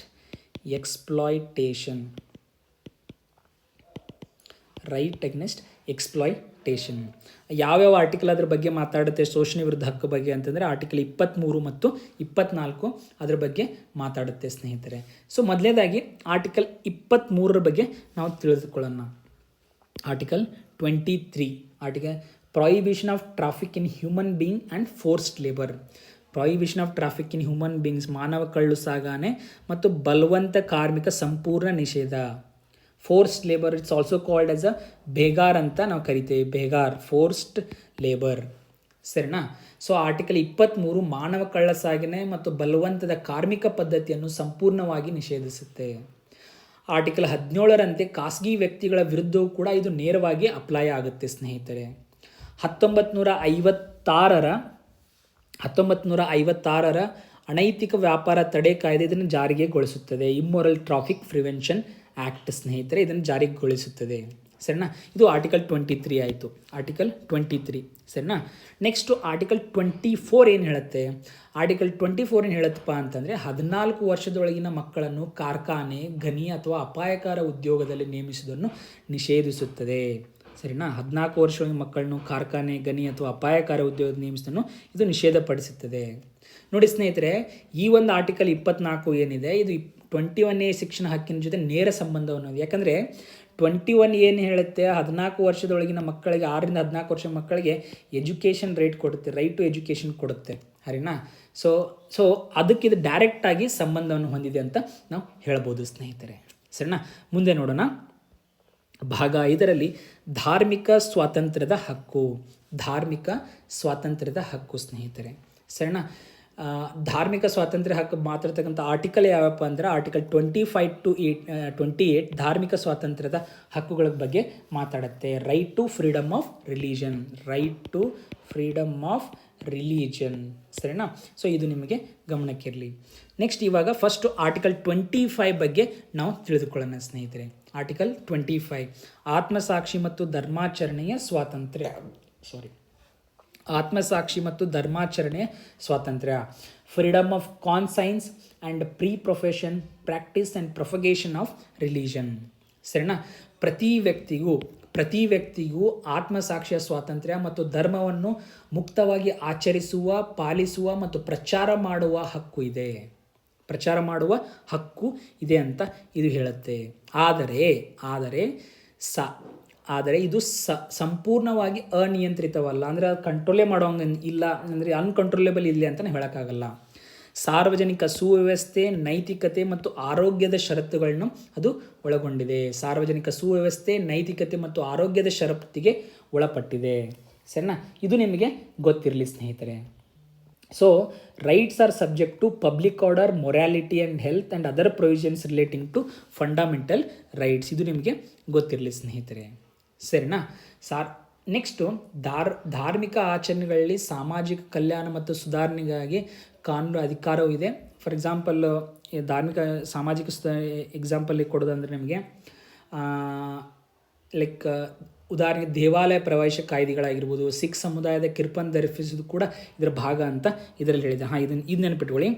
Sikh ಸಮುದಾಯದ ಒಂದು ವಿಶೇಷ ಉಲ್ಲೇಖ ಇದೆ ಇದು ರೈಟ್ ಟು ಫ್ರೀಡಮ್ ಆಫ್ ರಿಲಿಜನಲ್ಲಿ. ಆರ್ಟಿಕಲ್ 25 ಕಿರ್ಪನ್ ಧರಿಸುವುದು ಕೂಡ ಸಿಖ್ ಧರ್ಮದ ಆಚರಣೆ ಭಾಗವಂತೂ ಹೇಳಿದೆ. ಕಿರ್ಪನ್ ಧರಿಸುವುದು ಕೂಡ ಆಚರಣೆ ಒಂದು ಭಾಗ ಅಂತ ಹೇಳಿದೆ ಸ್ನೇಹಿತರೆ. ಇದು ನಿಮ್ಮ ಗಮನಕ್ಕಿರಲಿ. ನೆಕ್ಸ್ಟು ಆರ್ಟಿಕಲ್ 26 ಏನು ಹೇಳುತ್ತೆ ಅಂತ ನಾವು ತಿಳಿದುಕೊಳ್ಳೋಣ ಸ್ನೇಹಿತರೆ. Article 26 freedom to manage religious affairs, ಧಾರ್ಮಿಕ ವ್ಯವಹಾರ ನಿರ್ವಹಣೆ. ಆರ್ಟಿಕಲ್ 26 ಪ್ರತಿ ಧಾರ್ಮಿಕ ಪಂಗಡಕ್ಕೂ ತನ್ನದೇ ಸಂಸ್ಥೆ ಸ್ಥಾಪಿಸುವ, ನಿರ್ವಹಿಸುವ ಮತ್ತು ಆಸ್ತಿ ಹೊಂದುವ ಹಕ್ಕನ್ನು ನೀಡುತ್ತದೆ. ಆರ್ಟಿಕಲ್ 27 ಏನು ಹೇಳುತ್ತಪ್ಪ ಅಂತಂದರೆ freedom from taxation for promotion of a religion. Article 27 ಯಾವುದೇ ಧರ್ಮ ಉತ್ತೇಜನಕ್ಕಾಗಿ ತೆರಿಗೆಯನ್ನು ಬಳಸುವಂತಿಲ್ಲ. ಯಾವುದೇ ಒಂದು ಧರ್ಮದ ಉತ್ತೇಜನಕ್ಕಾಗಿ ತೆರಿಗೆ ಹಣವನ್ನು ಬಳಸುವಂತಿಲ್ಲ. ಇದು ಸರ್ಕಾರದ ಧಾರ್ಮಿಕ ತಟಸ್ಥತೆಯ ಸಂಕೇತ, ನ್ಯೂಟ್ರಲಿಟಿಯ ಬಗ್ಗೆ ಇದು ತಿಳಿಸಿಕೊಡುತ್ತೆ. ಆರ್ಟಿಕಲ್ 28 ಏನು ಹೇಳುತ್ತಪ್ಪ, 28 ಸಂಪೂರ್ಣ ಸರ್ಕಾರಿ ಅನುದಾನಿತ ಶಿಕ್ಷಣ ಸಂಸ್ಥೆಗಳಲ್ಲಿ ಧಾರ್ಮಿಕ ಬೋಧನೆ ನಿಷೇಧ ಮಾಡುತ್ತೆ. Freedom from attending religious instruction. ಅದು ನೀವು ಇನ್ನೂ ಡೀಪಾಗಿ ಹೋಗ್ಬೇಕಂದ್ರೆ ಏಡೆಡ್ ಇನ್ಸ್ಟಿಟ್ಯೂಷನಲ್ಲಿ ಏನಿರುತ್ತೆ, ಏಡ್ಸ್ ಪಡಿತೇ ಇರ್ತಕ್ಕಂಥದ್ದು ಹೆಂಗಿರುತ್ತೆ ಅದನ್ನು ಡೀಪಾಗಿ ಜಸ್ಟ್ ರಿಮೆಂಬರ್ ದಿಸ್. 25 ಏನು ಹೇಳುತ್ತೆ, 26 ಏನು ಹೇಳುತ್ತೆ, 27 ಹೇಳುತ್ತೆ, 20 ದಿಸ್ ಬೇಸಿಕ್ ಗೊತ್ತಿದ್ರೆ ನಿಮಗೆ ಇವಾಗ ಸಾಕು. ಡೀಪಾಗಿ ನಾವು ಮೇನ್ಸಿಗೆ ಓದ್ತೇನೆ ಅಂತಂದಾಗ ಅದು ಪ್ರತಿ ಆರ್ಟಿಕಲ್ದು ಇಂಪಾರ್ಟೆಂಟ್ ಜಡ್ಜ್ಮೆಂಟ್ಸ್ ಏನಿದೆ ಅದು ಏನು ಹೇಳುತ್ತೆ ಅಂತ ನಾವು ಇನ್ ಡೆಪ್ತ್ ನೋಡ್ಬೋದು ಸ್ನೇಹಿತರೆ. ನೆಕ್ಸ್ಟ್ ಬಂದುಬಿಟ್ಟು ಸಾಂಸ್ಕೃತಿಕ ಹಕ್ಕು ಮತ್ತು ಪರಿಹಾರದ ಹಕ್ಕು. 29 to 32 ಬರುತ್ತೆ. 29 and 30 ಬಂದುಬಿಟ್ಟು ಕಲ್ಚರಲ್ ಆ್ಯಂಡ್ ಎಜುಕೇಷನ್ ರೈಟ್ ಬಗ್ಗೆ ಹೇಳುತ್ತೆ. ಆರ್ಟಿಕಲ್ 30 ಬಂದುಬಿಟ್ಟು ರೈಟ್ ಟು ಕಾನ್ಸ್ಟಿಟ್ಯೂಷನಲ್ ರೆಮಿಡೀಸ್ ಬಗ್ಗೆ ಹೇಳುತ್ತೆ. ಸರಿತೆ. ಸೊ ಇದು ನಿಮ್ಮ ಗಮನಕ್ಕಿರಲಿ ಸ್ನೇಹಿತ. ನೆಕ್ಸ್ಟ್ ಬಂದುಬಿಟ್ಟು ಈಗ ಆರ್ಟಿಕಲ್ 29 ಬಗ್ಗೆ ನಾವು ತಿಳ್ಕೊಳ್ಳೋಣ. ಆರ್ಟಿಕಲ್ 29 ಬಗ್ಗೆ ತಿಳ್ಕೊಳ್ಳೋಣ. Protection of interest of minorities.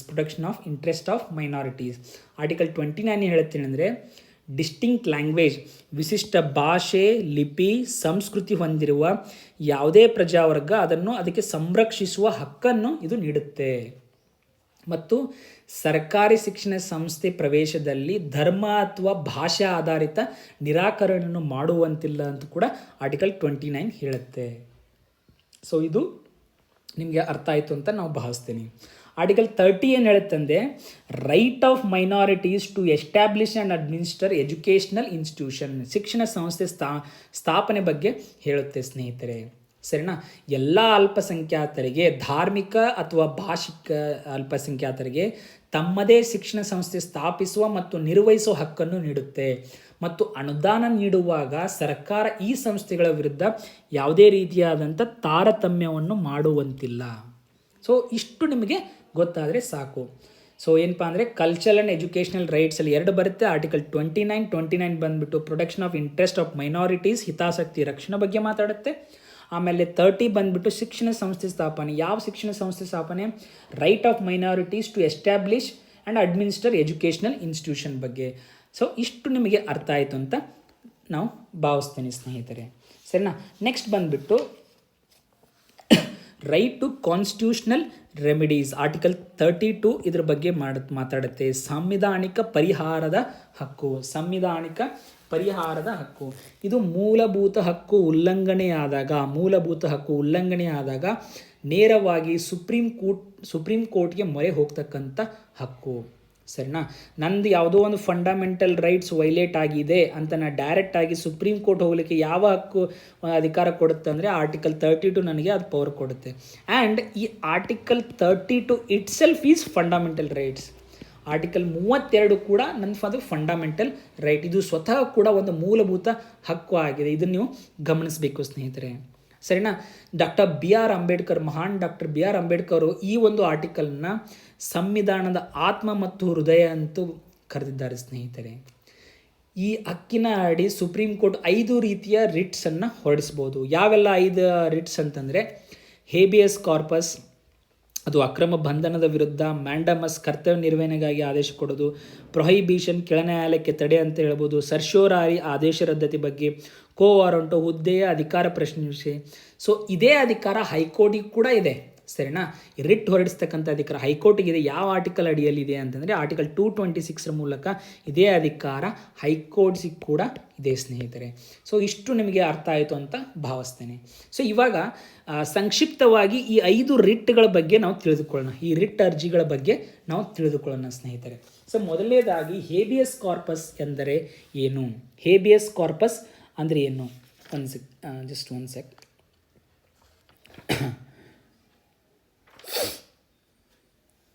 So habeas corpus ಅಂದರೆ ಟು ಹ್ಯಾವ್ ಎ ಬಾಡಿ, ದೇಹವನ್ನು ಹಾಜರುಪಡಿಸು ಅಂತ ಅರ್ಥ.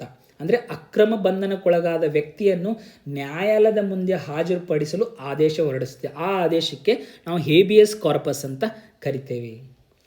ಸೆಕೆಂಡ್ ಬಂದುಬಿಟ್ಟು ಮ್ಯಾಂಡಮಸ್ ಎಂದರೆ ನಾವು ಆದೇಶಿಸುತ್ತೇವೆ. ಆಯಿತಾ? ಅಂದರೆ ಸಾರ್ವಜನಿಕ ಅಧಿಕಾರಿ ತನ್ನ ಕರ್ತವ್ಯವನ್ನು ನಿರ್ವಹಿಸುವಂತೆ ಆದೇಶ. ಯಾವುದಾದ್ರು ಸಾರ್ವಜನಿಕ ಅಧಿಕಾರಿ ತನ್ನ ಕರ್ತವ್ಯವನ್ನು ಸರಿಯಾಗಿ ನಿರ್ವಹಿಸಿಲ್ಲ ಅಂತಂದರೆ ನೀ ಕರ್ತವ್ಯವನ್ನು ಸರಿಯಾಗಿ ನಿರ್ವಹಿಸುವಂತ ಕೊಡ್ತಕ್ಕಂಥ ಆದೇಶ, ಅದು ಮ್ಯಾಂಡಮಸ್. ನಿಮಗೆ ಇದು ಹೊಂದಿಸಿ ಬರೆಯಲು ಕೂಡ ಕೇಳ್ಬೋದು. ಇದನ್ನು ಹೇಬಿಯಸ್ ಕಾರ್ಪಸ್ಸು, ಮ್ಯಾಂಡಮಸ್ಸು, ಪ್ರೊಹಿಬಿಷನ್ನು, ಸರ್ಶ್ಯೂರಾಯ್, ಕೋ ವಾರಂಟ್ ಕೇಳಿಬಿಟ್ಟು ಅದರ ಎಕ್ಸ್ಪ್ಲನೇಷನ್ ಕೊಟ್ಟುಬಿಟ್ಟು ನಿಮ್ಗೆ ಹೊಂದಿಸಿ ಬರೆಯಿರಿ ಅಂತ ಕೇಳ್ಬೋದು. ಸೊ ಇದು ನಿಮ್ಮ ಗಮನಕ್ಕಿರಲಿ ಸ್ನೇಹಿತರೆ. ಸರಿನಾ?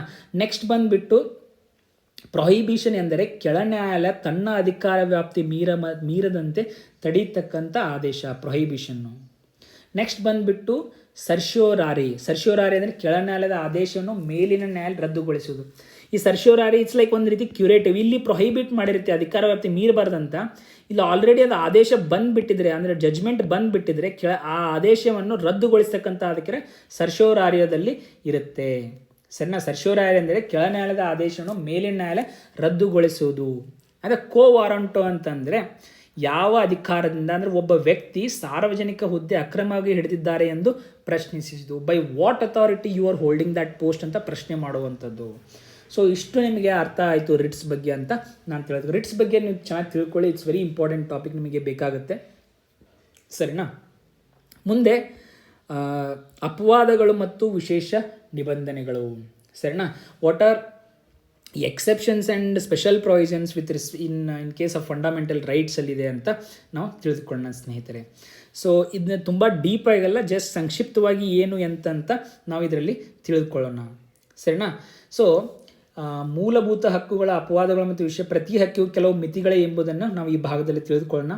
ಸೊ ಈ 3 ಪರಿಚ್ಛೇದಗಳು ಏನಪ್ಪ ಅಂತಂದರೆ ಆರ್ಟಿಕಲ್ 31A, 31B, 31C ಈ 3 ಪರಿಚ್ಛೇದಗಳು ಕೆಲವು ಕಾನೂನುಗಳನ್ನು ಮೂಲಭೂತ ಹಕ್ಕುಗಳ ಆಧಾರದಲ್ಲಿ ಪ್ರಶ್ನಿಸಿದಂತೆ ರಕ್ಷಣೆ ನೀಡುತ್ತೆ.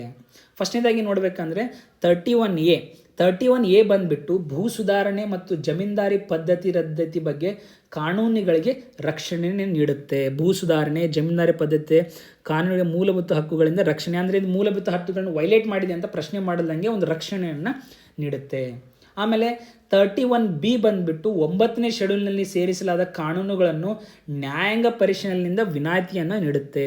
ಸೊ 31B ಅಲ್ಲಿ 9ನೇ ಶೆಡ್ಯೂಲ್ನಲ್ಲಿ ಸೇರಿಸಿದ ಯಾವುದೇ ಕಾನೂನು ನ್ಯಾಯಾಂಗ ಪರಿಶೀಲನೆಯಿಂದ ಜುಡಿಷಿಯಲ್ ರಿವ್ಯೂವಿಂದ ವಿನಾಯಿತಿಯನ್ನು ನೀಡುತ್ತೆ.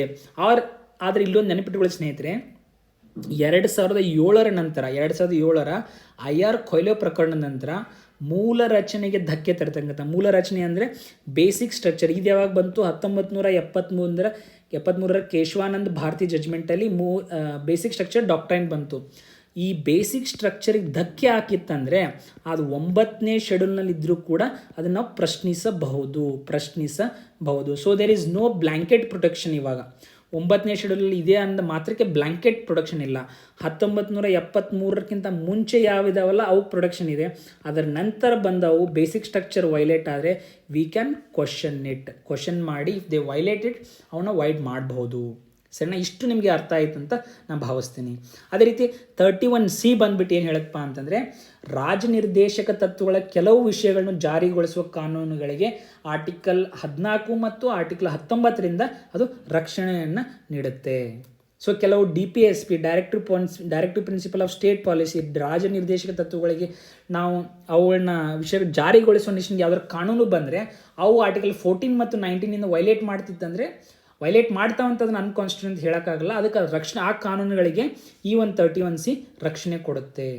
ಸೊ ಯಾವ ಒಂದು DPSP ಇಂಪ್ಲಿಮೆಂಟ್ ಮಾಡ್ಬೋದು ಏನು ಅಂತ ನಾವು ಡೀಪಾಗಿ ಬುಕ್ಸ್ನ ರೆಫರ್ ಮಾಡ್ಕೊಂಡು ತಿಳಿದುಕೊಳ್ಳಿ. ಬಟ್ ಇಷ್ಟು ನಿಮಗೆ ಗೊತ್ತಿರಲಿ, which are the exceptions, which article talks about exception ಅಂತ ಕೇಳಿದ್ರೆ 31A, 31B, 31C ಇಂಡಿವಿಜುವಲಾಗಿ ಏನು ಹೇಳ್ತಾವಂತ ನಿಮಗದು ಗಮನಕ್ಕಿರಲಿ ಸ್ನೇಹಿತರೆ. ಸರಿನಾ? ನೆಕ್ಸ್ಟ್ ಬಂದುಬಿಟ್ಟು ಆರ್ಟಿಕಲ್ 33, 34 ಮತ್ತು ಎಮರ್ಜೆನ್ಸಿ, ಆಯಿತಾ? ಸೊ ಇದ್ರ ಬಗ್ಗೆ ನಾವು ತಿಳಿದುಕೊಳ್ಳೋಣ. ಸೊ ಈ 33, 34 ಏನು ಹೇಳುತ್ತೆ, ಹೆಂಗೆ ಏನಂತ ನಾವು ತಿಳಿದುಕೊಳ್ಳೋಣ ಸ್ನೇಹಿತರೆ. ಆರ್ಟಿಕಲ್ 33 ಏನು ಹೇಳುತ್ತಪ್ಪ ಅಂತಂದರೆ, ಸೇನೆ ಆಗಿರಬಹುದು, ಪೊಲೀಸ್ನಂಥ ಪಡೆಗಳಿಗೆ ಮೂಲಭೂತ, ಈ ಆರ್ಟಿಕಲ್ 33 ಬಂದು ಏನು ಹೇಳುತ್ತಪ್ಪ ಅಂತಂದರೆ, ಸೇನೆ ಆಗಿರ್ಬೋದು, ಪೊಲೀಸ್ನಂಥ ಪಡೆಗಳಿಗೆ ಮೂಲಭೂತ ಹಕ್ಕುಗಳ ಅನ್ವಯವನ್ನು ಶಿಸ್ತು ಕಾಪಾಡಲು ಮತ್ತು ಒಂದು ಡಿಸಿಪ್ಲಿನ್ನ ಮೇಂಟೈನ್ ಮಾಡಲು ಪಾರ್ಲಿಮೆಂಟ್ ಅದನ್ನು ಮಿತಿಗೊಳಿಸ್ಬೋದು ಅಂತ ಹೇಳುತ್ತದೆ ಸ್ನೇಹಿತರೆ. ಸೊ ಅಂದು ಆರ್ಟಿಕಲ್ 33 ಏನು ಹೇಳುತ್ತಪ್ಪ ಅಂದರೆ, ಸೇನೆ ಪೊಲೀಸ್ನಂಥ ಪಡೆಗಳಿಗೆ ಮೂಲಭೂತ ಹಕ್ಕುಗಳ ಅನ್ವಯವನ್ನು ಡೈರೆಕ್ಟಾಗಿ ಅಪ್ಲೈ ಆಗಬಾರ್ದು ಅಥವಾ ಅಪ್ಲೈ ಆಗಲ್ಲ. ಅವ್ರು ದೇರ್ ಇಸ್ ರಿಸ್ಟ್ರಿಕ್ಷನ್ ಯಾರು ಸಂಸತ್ ಹಾಕ್ಬೋದು. ಯಾಕೆ? ಶಿಸ್ತು ಕಾಪಾಡಲು ಮತ್ತು ಲಾನ ಕಾಪಾಡಲು ಅದನ್ನು ಅದು ರಿಸ್ಟ್ರಿಕ್ಟ್ ಮಾಡ್ಬೋದು. ಯಾರು ರಿಸ್ಟ್ರಿಕ್ಟ್ ಮಾಡ್ಬೋದು? ಪಾರ್ಲಿಮೆಂಟ್ ರಿಸ್ಟ್ರಿಕ್ಟ್ ಮಾಡ್ಬೋದು, not the state legislature. The power to make laws under article 33 is conferred only on a parliament, not on the state legislature. ಇದು ನಿಮಗೆ ಗಮನಕ್ಕೆ ಇರಲಿ. Only parliament can make laws, ಆಯಿತಾ? Under article 33 ಆ ಪ್ರೊವಿಷನಲ್ಲಿ ಮಾಡ್ಬೋದು. ಯಾವೆಲ್ಲ ಲಾಸ್ ಮಾಡಿದೆ ಅಂತ ಹೇಳಿದ್ರೆ, ಫಾರ್ ಎಕ್ಸಾಂಪಲ್ಲು ಆರ್ಮಿ ಆ್ಯಕ್ಟ್ ಬಂದಿದೆ, ಆರ್ಮಿ ಆ್ಯಕ್ಟ್ ಆಫ್ 1950 ಬಂದಿದೆ. ಆಮೇಲೆ ನೇವಿ ಆ್ಯಕ್ಟ್ ಬಂದಿದೆ, ಏರ್ಫೋರ್ಸ್ ಆ್ಯಕ್ಟ್ ಬಂದಿದೆ. So and police forces restriction of rights act of 1966 ಬಂದಿದೆ. ಸೊ ಇಷ್ಟು ನಿಮಗೆ ಗಮನಕ್ಕಿರಲಿ ಸ್ನೇಹಿತರೆ. ಅದೇ ರೀತಿಯಾಗಿ article 34 martial law and fundamental rights ಬಗ್ಗೆ ಮಾತಾಡುತ್ತೆ. ಆರ್ಟಿಕಲ್ 34 ಏನು ಹೇಳುತ್ತಪ್ಪ ಅಂತಂದರೆ, ಸಮರ ಕಾನೂನು ಜಾರಿಯಲ್ಲಿರುವ ಪ್ರದೇಶದಲ್ಲಿ ನಡೆದ ಕ್ರಮಗಳಿಗೆ ಪರಿಹಾರವನ್ನು ಸಂಸತ್ತು ನಿರ್ಧರಿಸುತ್ತದೆ ಎಂದು ಹೇಳುತ್ತದೆ. ಸರಿನಾ? ಈ ಆರ್ಟಿಕಲ್ 30 ಸಮರ ಕಾನೂನು ಮಾರ್ಷಲ್ ಲಾ ಜಾರಿ ಇರೋ ಪ್ರದೇಶದಲ್ಲಿ ನಡೆದ ಕ್ರಮಗಳಿಗೆ ಪರಿಹಾರ ಸಂಸತ್ತನ್ನು ನಿರ್ಧಾರ, ಅಂದರೆ article 34 provides for the restriction of fundamental rights while martial law is in force in any area within the territory of India. ಯಾವುದೇ ಒಂದು ಟೆರಿಟರಿಯಲ್ಲಿ ಮಾರ್ಷಲ್ ಲಾ ಏನಾದ್ರು ಜಾರಿಯಲ್ಲಿತ್ತಂದರೆ ಅಲ್ಲಿ ಫಂಡಮೆಂಟಲ್ ರೈಟ್ಸ್ ಅಪ್ಲಿಕೇಶನ್ನ ರಿಸ್ಟ್ರಿಕ್ಷನ್ ಮಾಡಲಿಕ್ಕೆ ಒಂದು ಪವರ್ ಇರುತ್ತೆ. ಯಾರಿಗೆ ಪವರ್ ಇರುತ್ತೆ? ಪಾರ್ಲಿಮೆಂಟಿಗೆ ಪವರ್ ಇರುತ್ತೆ. Provides for the restriction of fundamental rights where martial law is in force. ಆಮೇಲೆ it empowers the parliament to indemnify any government servant or any other person for any act done by him in connection with the maintenance or restoration of the order. ಈ 34 martial law ಅಡಿಯಲ್ಲಿ ಯಾವ್ದಾದ್ರು soldiers ಆಗಲಿ, ಯಾವ್ದಾದ್ರು ವ್ಯಕ್ತಿಗಳಾಗಲಿ, government ವ್ಯಕ್ತಿಗಳಾಗಲಿ law and order situation ವಾಪಸ್ ತರಲಿಕ್ಕೆ ಅವ್ರು ಏನಾದ್ರು ಆ್ಯಕ್ಟ್ ಮಾಡಿದರೆ ಅದು ತಪ್ಪು ಅಂತಾದರೆ ಅವ್ರನ್ನ ಇಂಡೆಂಟಿಫೈ ಮಾಡೋಕ್ಕಂಥ ಕಾನೂನನ್ನು ಪಾರ್ಲಿಮೆಂಟ್ ಮಾಡುತ್ತೆ. ಅದೇ ರೀತಿಯಾಗಿ ಆರ್ಟಿಕಲ್ 358ರ ರಾಷ್ಟ್ರೀಯ ತುರ್ತು ಪರಿಸ್ಥಿತಿ ಸಂದರ್ಭದಲ್ಲಿ ಆರ್ಟಿಕಲ್ 19 ತಾತ್ಕಾಲಿಕವಾಗಿ ಸ್ಥಗಿತಗೊಳಿಸಲಾಗುತ್ತೆ, ಆರ್ಟಿಕಲ್ 19. ಆಮೇಲೆ ಆರ್ಟಿಕಲ್ 359ರ ರಾಷ್ಟ್ರಪತಿ ಆದೇಶದ ಮೂಲಕ ಇತರ ಹಕ್ಕುಗಳ ಜಾರಿಯನ್ನು ಸ್ಥಗಿತಗೊಳಿಸ್ಬೋದು ಅಂತ ಕೂಡ ಅದು ಹೇಳುತ್ತೆ. ಆದರೆ ನೆನಪಿಟ್ಕೊಳ್ಳಿ ಸ್ನೇಹಿತರೆ, ಆರ್ಟಿಕಲ್ 20 ಮತ್ತು 21 ಇದಕ್ಕೆ ಹೊರತಾಗಿದೆ. 21 ಡೈರೆಕ್ಟಾಗಿ ಸ್ಥಗಿತಗೊಳಿಸೋಕೆ ಆಗಲ್ಲ, ಆಯಿತಾ. ಆಮೇಲೆ 44ನೇ ತಿದ್ದುಪಡಿ ನಂತರ ಈ ಅಧಿಕಾರ ಇನ್ನಷ್ಟು ಕೂಡ ಸೀಮಿತಗೊಂಡಿದೆ ಅಂತ ಹೇಳ್ಬೋದು, ಸರಿನಾ. ಸೊ ಈ ಮೂಲಭೂತ ಹಕ್ಕುಗಳ ವಿಕಾಸ ಯಾವ ರೀತಿ ಒಂದು ಟೈಮ್ಲೈನನ್ನು ನಾವು ನೋಡೋದಾದರೆ, ಪ್ಲೀಸ್ ಬಿಯರ್ ವಿತ್ ಮೀ, ಇದು ಒಂದು ಸ್ವಲ್ಪ ಆ ಕಡೆ ವ್ಯತ್ಯಾಸ ಆಗಿದೆ, ಇದು ಏನಂತಾರೆ PPT. So but I will explain, ಆಯಿತಾ. ಈಗ ಮೂಲಭೂತ ಹಕ್ಕುಗಳನ್ನು ರೂಪಿಸಿದ 5 ಪ್ರಮುಖ ಕೋರ್ಟ್ ತೀರ್ಪುಗಳ ಬಗ್ಗೆ ನಾವು ಕ್ರಮವಾಗಿ ತಿಳಿದುಕೊಳ್ಳೋಣ. ಮೊದಲನೇದಾಗಿ 1967ರ ಗೋಲಕ್ನಾಥ್ ಪ್ರಕರಣ. ಈ ಗೋಲಕ್ನಾಥ್ ಪ್ರಕರಣದಲ್ಲಿ ಸಂಸತ್ತಿಗೆ ಮೂಲಭೂತ ಹಕ್ಕುಗಳನ್ನು ತಿದ್ದುಪಡಿ ಮಾಡುವ ಅಧಿಕಾರವೇ ಇಲ್ಲ ಎಂದು ತೀರ್ಪು ನೀಡಲಾಗಿತ್ತು. ಅಂದರೆ it can not amend the fundamental rights ಅಂತ ಫಸ್ಟು ಕೊಟ್ಟಿತ್ತು. ತಿದ್ದುಪಡಿ ಮಾಡೋ ಅಧಿಕಾರವೇ ಇಲ್ಲ ಅಂತ ಫಸ್ಟ್ ಹೇಳಿತ್ತು. ನೆಕ್ಸ್ಟ್ 1973ರಲ್ಲಿ ಕೇಶವಾನಂದ ಭಾರತಿ ಪ್ರಕರಣದಲ್ಲಿ ಇದನ್ನು ಮಾರ್ಪಡಿಸಿ ಮೂಲ ರಚನಾ ಸಿದ್ಧಾಂತವನ್ನು ಸ್ಥಾಪನೆ ಮಾಡಿತ್ತು. ಅಂದರೆ parliament can amend fundamental rights but it should not violate basic structure doctrine.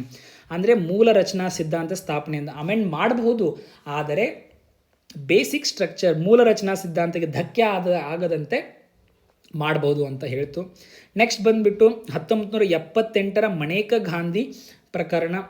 ಇದರಲ್ಲಿ ಆರ್ಟಿಕಲ್ 21ರ ವ್ಯಾಪ್ತಿಯನ್ನು ಅಗಾಧವಾಗಿ ಸುಪ್ರೀಂ ಕೋರ್ಟ್ ವಿಸ್ತರಿಸಿತು.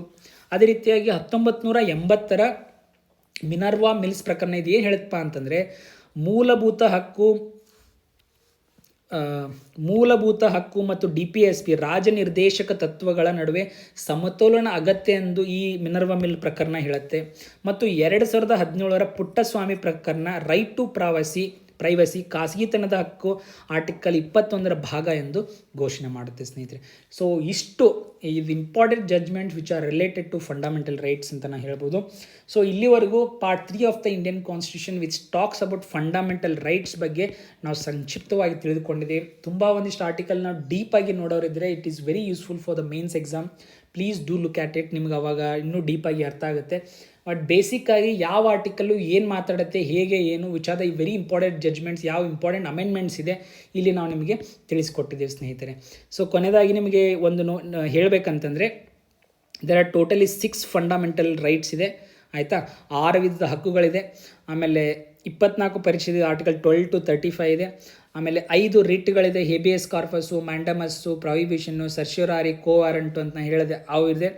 ಅದೇ ರೀತಿಯಾಗಿ ಮೂಲಭೂತ ಹಕ್ಕುಗಳು ಸ್ಥಿರವಲ್ಲ ಎಂಬುದನ್ನು ನೆನಪಿಡಿ. ಯಾಕಂದರೆ ಗೋಲಕ್ನಾಥ್ ಜಡ್ಜ್ಮೆಂಟಿಂದ ಪುಟ್ಟಸ್ವಾಮಿ ಜಡ್ಜ್ಮೆಂಟ್ವರೆಗಿನ ಪಯಣೆ ಇದಕ್ಕೊಂದು ಸಾಕ್ಷಿ ಅಂತ ನಾವು ಹೇಳ್ಬೋದು. ಕೋರ್ಟ್ ತೀರ್ಪುಗಳ ಮುಖಾಂತರ ಇದು ಕಂಪ್ಲೀಟ್ ವಿಕಾಸಗಳನ್ನ ಹೊಂದ್ತಾ ಇರುತ್ತೆ. ಆ್ಯಂಡ್ ಜಸ್ಟ್ ರಿಮೆಂಬರ್ ದಿಸ್, ಇನ್ನೊಂದು ಫ್ರೆಂಡ್ಸ್ನ ಹೇಳೋದು ಮರ್ತೆ, ಸ್ಟಾರ್ಟಿಂಗಲ್ಲೇ ನಿಮ್ಗೆ ಅದು ಹೇಳಬೇಕಿತ್ತು. ಏನಪ್ಪ ಅಂತಂದರೆ, ಜಸ್ಟ್ ಒಂದು ಸೆಕ್, ಏನಪ್ಪ ಅಂತಂದರೆ